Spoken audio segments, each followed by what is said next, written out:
ये गाड़ी हमारे पास आई इस्लामाबाद से। ये नफीस साहिब हैं, ये इस्लामाबाद से आए हैं हमारे पास। इस गाड़ी के इंजन का मसला निकला, इसकी किसी ने फिटिंग की, क्रैंक की, इसकी कटर वगैरह घूम गई थी, इसकी पुली जो है वो टूट गई थी।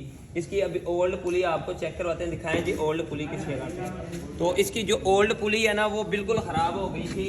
इस जगह पे उसकी काटर वाली जगह घूमी, जिसकी वजह से ये चीज़ टूट गई। किसी ने इंजन की फिटिंग की, वो फिटिंग ठीक नहीं हुई।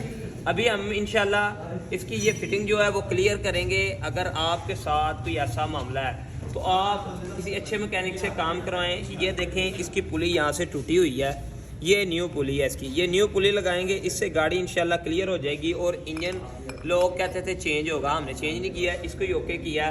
तो अभी माशाल्लाह गाड़ी स्टार्ट करेंगे और नेक्स्ट वीडियो में आपके साथ शेयर करेंगे। अलशीफ auto care, EFI electrician and car, Gujranwala road, Jana Chowk, Hafizabad.